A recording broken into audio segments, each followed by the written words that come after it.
Hello students, मैं हूं आपका बायोलॉजी मेंटर और आज हम 12th एनसीईआरटी के पहले चैप्टर रिप्रोडक्शन इन ऑर्गेनिजम्स में दूसरे लेक्चर में मिल रहे हैं। प्रीवियस लेक्चर में जैसा कि हमने आपको बताया कि रिप्रोडक्शन के मीनिंग और सिग्निफिकेंस के बारे में हम लोगों ने बात की। लाइफ स्पैन क्या है, लाइफ स्पैन का determination, factors affecting life span, और दो जो इम्पॉर्टेंट टाइप्स हैं रिप्रोडक्शन के, एसेक्सुअल और सेक्सुअल, उनके बीच में बेसिक डिफरेंसेस के बारे में हमने डिस्कस किया था। आज हम एसेक्सुअल रिप्रोडक्शन के बारे में डिटेल में बात करेंगे। तो आज हम स्टार्ट करते हैं एसेक्सुअल रिप्रोडक्शन, और इसमें हम एसेक्सुअल रिप्रोडक्शन के जो वेरियस मोड्स हैं उसके बारे में देखेंगे, जिसमें फिजन होगा। फिजन में बाइनरी फिजन, मल्टीपल फिजन और प्लाज्मोटोमी के बारे में बात करेंगे। बडिंग और जेम्युलेशन, जिसको इंटरनल बडिंग कहते हैं, और एल्गी और फंजाई में एसेक्सुअल रिप्रोडक्शन के बारे में बात करेंगे। पर्टिकुलरली जो एसेक्सुअल रिप्रोडक्टिव बॉडीज हैं एल्गी और फंजाई में, उसके बारे में आज हम बात करेंगे। तो स्टार्ट करते हैं हम एसेक्सुअल रिप्रोडक्शन। हमने पहले आपको ये बताया हुआ था कि जो एसेक्सुअल रिप्रोडक्शन है इसको हम एसेक्सुअल रिप्रोडक्शन को हम एगैमोजेनेसिस, तो सबसे पहले बात आ गई, इसको हम एगैमोजेनेसिस या एगैमोजेनी कहते हैं, क्योंकि यहाँ पर गैमेट्स का फॉर्मेशन नहीं होता है। तो हम ये डिफाइन कर सकते हैं कि जो एसेक्सुअल रिप्रोडक्शन है, it is also known as agamogenesis और agamogeny, and it involves formation of daughter cells directly from the parent body or by its any part without involvement of gametogenesis and gametic fusion। तो अगर हम asexual reproduction को define करें तो ये आप ध्यान रखेंगे। एसेक्सुअल रिप्रोडक्शन के जो वेरियस फीचर्स हैं इसके बारे में हम लोग पहले से ऑलरेडी डिस्कस कर चुके हैं। आज हम सबसे पहला जो टॉपिक इसमें लेंगे, पहला जो मोड लेंगे एसेक्सुअल रिप्रोडक्शन का, ये फिजन होगा। और फिजन में 3 कैटेगरी हमने बात करी है। सबसे पहले जो कैटेगरी होगी इसको हम कहेंगे binary fission. Binary fission, binary fission को हिंदी में द्विविभाजन कहते हैं। ये देखिए, द्विविभाजन कहा जाता है। The parent body simply splits into almost 2 equal parts and the entire process involves all steps of mitosis. तो बाइनरी फिजन की अगर हम बात करेंगे तो यूजुअली यूनिसेलुलर ऑर्गेनिजम्स में ये देखने को मिलता है। यूनिसेलुलर ऑर्गेनिजम्स में हमको देखने को मिलेगा। दूसरी खास बात होगी कि जो पेरेंट बॉडी है, parent body splits into almost 2 equal parts, जिनको हम डॉटर्स या प्रोजेनी के नाम से जानते हैं, daughter cells. So parent body splits into almost 2 equal parts. Almost equal parts, ये ध्यान रखेंगे आप। ऐसा मैं इसलिए कह रहा हूँ क्योंकि अभी इसी पैराग्राफ में एनसीईआरटी ने लिखा हुआ है कि जो बडिंग है, जैसे पर्टिकुलरली यूनिसेलुलर ऑर्गेनिजम्स में बडिंग की बात करें, जैसे ईस्ट की अगर जब हम बात करेंगे, तो वहाँ पर जो बडिंग है वो एक अनइक्वल डिवीजन है, जहाँ पर जो बड है वो पेरेंट बॉडी से हमेशा छोटा बनता है। यूनिसेलुलर ऑर्गेनिजम्स में ही बाइनरी फिजन की भी हम बात कर रहे हैं। यहाँ पर पेरेंट बॉडी जब स्प्लिट हो रही है तो दो ऑलमोस्ट इक्वल डॉटर सेल्स का फॉर्मेशन हो रहा है। तो बाइनरी फिजन एक तरह से इक्वल डिवीजन है, जबकि ईस्ट में जो बडिंग है वो अनइक्वल डिवीजन है, यह आप ध्यान रखेंगे। तो तीसरी बात क्या हो जाएगी, it involves all steps of mitosis. तो ऑल स्टेप्स में आप प्रोफेज, मेटाफेज, एनाफेज और टीलोफेज। तो जो बाइनरी फिजन है उसके ये कुछ फीचर्स हैं, यानी यूनिसेलुलर ऑर्गेनिजम्स में पाया जाएगा। जो पेरेंट बॉडी है वो ऑलमोस्ट 2 इक्वल पार्ट्स में डिवाइड होगा, जिनको हम डॉटर सेल्स कहेंगे या प्रोजेनी कहेंगे। और इस प्रोसेस में माइटोसिस के सारे स्टेप्स इन्वॉल्व होंगे, प्रोफेज, मेटाफेज, एनाफेज और टीलोफेज। हम प्लेन ऑफ डिवीजन के आधार पर बाइनरी फिजन को कई कैटेगरी में यहाँ पर बांटेंगे। अगर बाइनरी फिजन का जो प्लेन है वो ट्रांसवर्स प्लेन में है, तो ऐसे बाइनरी फिजन को हम ट्रांसवर्स बाइनरी फिजन कहेंगे।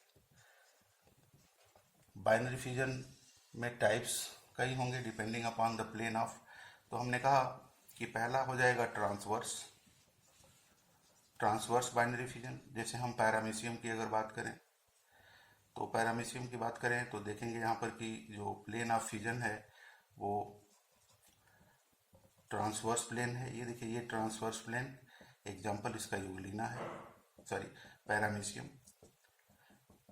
तो ट्रांसवर्स बाइनरी फिजन का एग्जाम्पल हमने लिख दिया पैरामीशियम। इसी तरह से अगर बाइनरी फिजन का जो प्लेन है अगर वो लॉन्गिट्यूडनल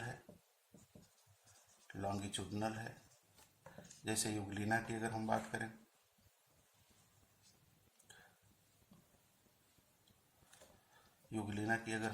तो यहाँ पर हम देखेंगे कि यूग्लिना में लॉन्गिट्यूडनल प्लेन में बाइनरी फिजन हो रहा है। तो ऐसे बाइनरी फिजन को हम लॉन्गिट्यूडनल बाइनरी फिजन कहेंगे। कुछ डाई एटम्स की अगर हम बात करेंगे, जैसे खास करके अगर हम बात करें सीरेटियम की, जो एक डाई एटम है, तो यहाँ पर डाई एटम में सेल पाया जाता है और सेल जुड़े होते हैं जिनको शटर्स कहते हैं। तो यहाँ पर जो प्लेन ऑफ डिवीजन होता है वो ऑब्लिक होता है। ऐसे बाइनरी फिजन को हम ऑब्लिक बाइनरी फिजन कहते हैं। एग्जाम्पल हमने लिख दिया सीरेटियम। और एक और कैटेगरी हम यहाँ पर बना सकते हैं जिसको हम कहेंगे एसिमेट्रिक। आप अमीबा के बारे में अगर देखें तो अमीबा का कोई डेफिनेट बॉडी शेप नहीं होता, हर समय इसका जो बॉडी शेप है वो चेंज होता रहता है। It is due to formation of pseudopodia. तो अगर कोई डेफिनेट शेप नहीं है तो बॉडी की कोई डेफिनेट सिमेट्री भी नहीं है।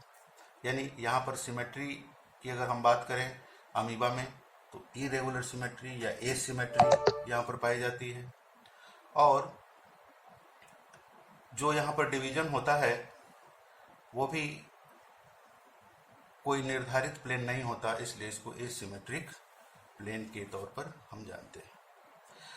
तो ये बाइनरी फिजन के टाइप हो गए। अब हम एक और फिजन में दूसरे स्टेप की बात करते हैं जिसको हम मल्टीपल फिजन कहते हैं। आइए मल्टीपल फिजन के बारे में देखते हैं कि मल्टीपल फिजन में क्या होगा। जैसा कि मल्टीपल फिजन के नाम से यह दिखाई दे रहा है कि जो पेरेंट बॉडी है यहाँ पर 2 से अधिक भागों में 2 से अधिक डॉटर सेल्स का फॉर्मेशन यहाँ पर होगा। That is the parent body forms more than 2 daughter sales here, इसलिए हम इसको कहते हैं मल्टीपल फिजन। हम मल्टीपल फिजन को स्टेप वाइज समझने की कोशिश करेंगे। सो यहाँ पर सबसे पहली बात कि more than 2 daughter cells are formed, more than 2 daughter cells are produced.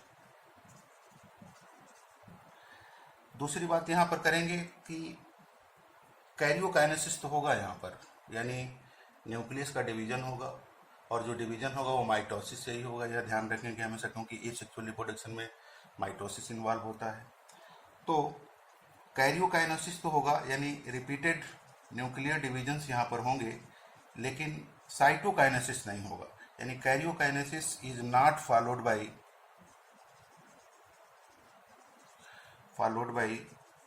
Cytokinesis. और अगर ऐसा है तो डेफिनेटली एक ही पेरेंट बॉडी में ढेर सारे न्यूक्लियाई का फॉर्मेशन यहाँ पर होगा।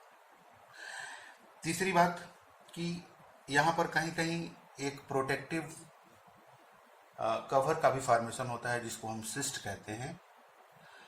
तो सिस्ट का जो फॉर्मेशन है वो प्रोटेक्शन के पॉइंट ऑफ व्यू से होता है। एडवर्स एनवायरमेंटल कंडीशन में सिस्ट के बनने की वजह से जो यूनिसेलुलर ऑर्गेनिजम्स हैं वो एडवर्स कंडीशन को कम्बैट कर पाते हैं, और फेवरेबल कंडीशन आने तक वो लिविंग स्टेट में बने रहते हैं। यानी जब फेवरेबल कंडीशन आएगा तो सिस्ट वॉल डिजॉल्व हो जाएगी और पेरेंट बॉडी से डॉटर सेल्स रिलीज हो जाएंगे।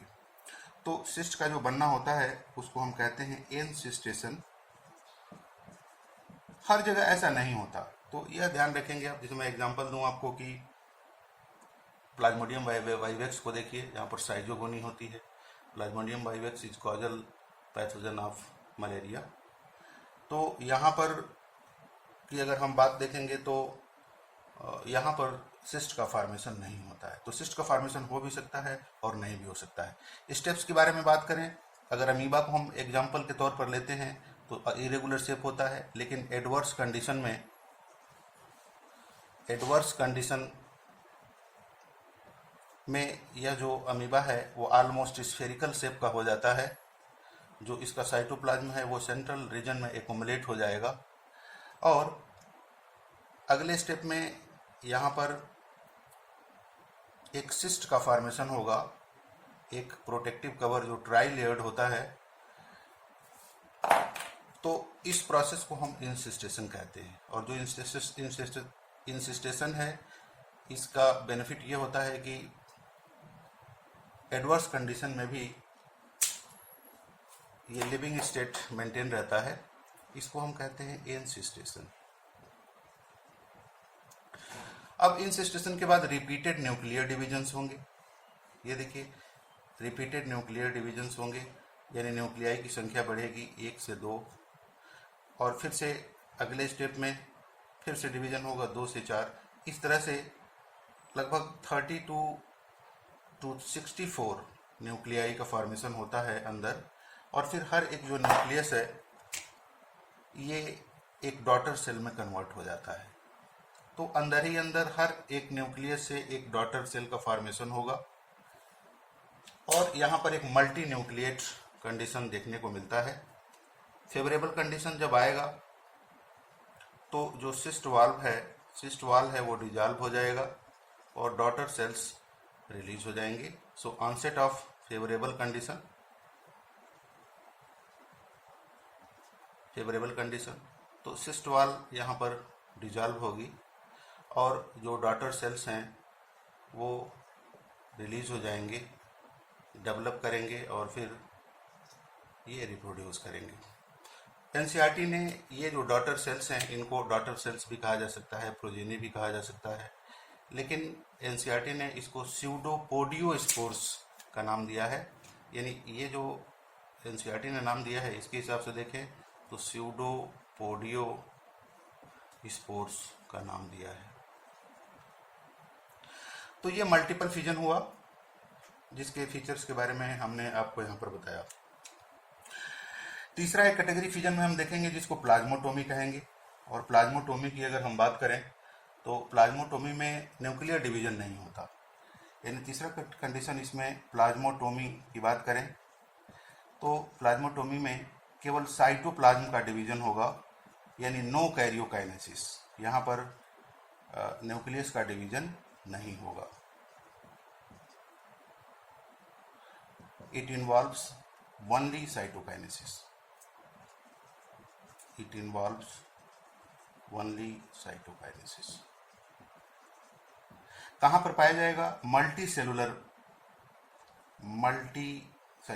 मल्टी न्यूक्लिएट प्रोटोजोन्स में, मल्टी न्यूक्लिएट प्रोटोजोन। जैसे एक इसका जो कॉमन एग्जांपल है वो है ओपेलाइना। तो यहां पर होगा क्या कि मल्टी न्यूक्लिएट कंडीशन होगा, और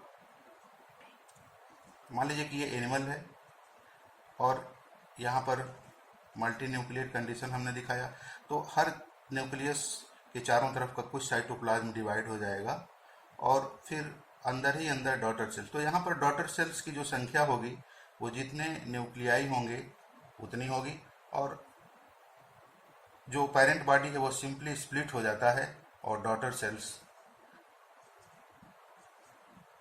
का फॉर्मेशन होता है यहाँ पर। तो प्लाज्मोटोमी की अगर हम बात करें तो मल्टी न्यूक्लिएट प्रोटोजोन्स में पाया जाएगा, जैसे ओपेलाइना में। दूसरी बात कि यहाँ पर कैरियोकाइनेसिस नहीं होगा, यानी न्यूक्लियस का डिवीजन नहीं होगा, केवल और केवल साइटोप्लाज्म का डिवीजन होगा, और यूजुअली उतने ही डॉटर सेल का फॉर्मेशन होगा जितने की न्यूक्लियाई उस यूनिसेलुलर ऑर्गेनिज्म में होते हैं। अगला जो एसेक्सुअल रिप्रोडक्शन का मोड है ये है बडिंग। बडिंग की हम बात करेंगे तो सिंपली जो बडिंग है वो एक्सटर्नल बडिंग है। आपको शायद यह पहले से पता होगा कि जो बडिंग है, एक्सटर्नल बडिंग की अगर हम बात करें तो नाइडेरिया का फीचर है, जैसे हाइड्रा की हम बात करेंगे। और स्पॉन्जेज में भी बडिंग होता है, लेकिन यह बडिंग इंटरनल बडिंग होता है जिसको हम जेम्युलेशन कहते हैं। तो पोरीफेरा की बात करें, स्पॉन्जेज की बात करें तो यहाँ पर स्पेशलाइज्ड सेल्स होती हैं बॉडी वॉल में जिनको हम आर्कियोसाइट्स कहते हैं। और नाइडेरिया की बात करें तो यहाँ पर कुछ खास सेल्स होती हैं जिनको इंटरस्टिशियल सेल्स कहते हैं। इन दोनों सेल को एम्ब्रियनिक रिजर्व सेल भी कहते हैं। वजह क्या होती है? पहली तो ये टोटिपोटेंट होती हैं, डिवीजन की एबिलिटी होती है, और ये डिफरेंशिएट होकर के बॉडी वॉल में किसी भी तरह की सेल में ट्रांसफॉर्म हो सकती है। तो इस तरह से बॉडी वॉल की जो सेल्स हैं, आप पोरीफेरा की बात करें, नाइडेरिया की बात करें, तो उन सेल्स का रिन्यूअल होता रहता है, नवीनीकरण होता रहता है by the activity of these totipotent cells which are also called as embryonic reserve cells. Hydra की अगर हम बात करें तो हाइड्रा में देखेंगे कि जो बड है वो एक छोटे से प्रोट्यूबरेंस के फॉर्म में यहाँ पर दिखाई देता है, and this protuberance is due to activity of interstitial cells. ये ध्यान रखेंगे आप, इंटरस्टिशियल सेल की एक्टिविटी की वजह से बड लेटर स्टेज में और ग्रो करता है, और फाइनली इसमें टेंटिकल्स का भी फॉर्मेशन हो जाता है जिस पर निडोब्लास्ट होती हैं, और फिर ये अपना फूड कैप्चरिंग भी खुद करने लगता है। यानी फूड के लिए जब ये डिपेंडेंट हो जाएगा तब ऐसे कंडीशन में जो बड है वो डिटैच हो जाएगा पेरेंट बॉडी से, किसी सबस्टेशन पर अटैच होगा और फिर एडल्ट में कन्वर्ट हो जाएगा। जेम्युलेशन की अगर हम बात करें तो जो जेम्युलेशन है ये स्पॉन्जेज में, खास करके फ्रेश वाटर स्पॉन्जेज में इंटरनल बडिंग कहते हैं इसको, इंटरनल बडिंग। और यहाँ पर आर्कियोसाइट का इन्वॉल्व होता है, यह ध्यान रखेंगे, आर्कियोसाइट्स का इन्वॉल्वमेंट होता है by the activity of archaeocytes. तो स्पंज बॉडी की अगर हम बात करें तो स्पंज बॉडी में ये देखिए ऊपर की तरफ ऑस्कुलम है, यहाँ पर बहुत सारे पोर्स होते हैं जिनको ऑस्टिया कहते हैं, ऑस्कुलम। तो यहाँ पर डेवलपमेंट होता है अंदर की तरफ, यानी स्पॉन्जोसील में ये जेम्यूल्स बनते हैं। और जेम्यूल का फिगर भी एनसीईआरटी में दिया हुआ है, जहाँ पर एक स्मॉल ओपनिंग है जिसको माइक्रोपाइल कहते हैं। यहाँ पर स्पिक्यूल्स भी पाए जाते हैं और अंदर टोटिपोटेंट सेल होती हैं। तो जब ये जेम्यूल मैच्योर हो जाता है तब ऑस्कुलम से बाहर निकल जाता है किसी सबस्ट्रेटम पर अटैच होकर के, और ये एडल्ट स्टेज में कन्वर्ट हो जाता है। तो इसके अलावा हम एल्गी और फंजाई में एसेक्सुअल रिप्रोडक्टिव बॉडीज के बारे में बात करेंगे, और अगले लेक्चर में हम बात करेंगे एल्गी और फंजाई में एसेक्सुअल जो रिप्रोडक्टिव बॉडीज हैं उनके बारे में। खास करके एल्गी में अगर हम बात करें तो एल्गी में जो रिप्रोडक्टिव बॉडीज हैं इसमें नाम आ जाता है जू स्पोर्स का। जो जू स्पोर्स होते हैं ये मोटाइल होते हैं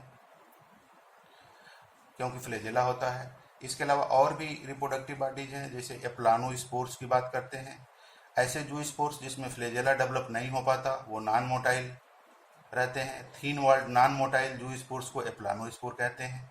और अगर इसके चारों तरफ एक काफ़ी थिक वॉल्ड सिस्ट का फॉर्मेशन हो जाए तब इसको हम हिप्नो स्पोर्स कहते हैं। तो बहुत सारे एल्गी हैं जहाँ पर यह पाया जाता है, जैसे यूलोथ्रिक्स की बात करेंगे, यहाँ पर यह पाया जाएगा। क्लेमाइडोमोनास की बात करेंगे, यहाँ पर भी ये पाया जाएगा। इसी तरह फंजी में अगर हम बात करें तो एसेक्सुअल रिप्रोडक्टिव बॉडीज कई तरह के होंगे, जैसे स्पोरेंजियो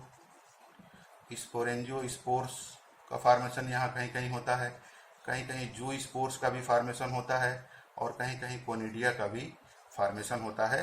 आपको कोनिडिया पेनिसिलियम एग्जाम्पल है इसका, पेनिसिलियम। तो पेनिसिलियम में ऐसे कोनिडिया आपको दिखाए गए। बडिंग में यहाँ पर एक और भी चीज़ यूनिसेलुलर ऑर्गेनिजम्स में ईस्ट में, जैसे बडिंग हमने अनइक्वल बताया था, जहाँ पर जो पेरेंट बॉडी है वहाँ पर एक छोटा सा प्रोट्यूबरेंस यहाँ पर डेवलप होगा और यहाँ पर चैन बनती है कोनिडिया की। तो ये सब जो हमने बताया आपको आज, ये सेक्सुअल रिप्रोडक्शन के मोड्स हैं, different modes of A sexual reproduction. अगले वीडियो में हम लोग ए sexual reproduction versus vegetative reproduction के बारे में डिस्कस करेंगे, और various modes of vegetative reproduction के बारे में भी डिस्कस करेंगे। Thank you.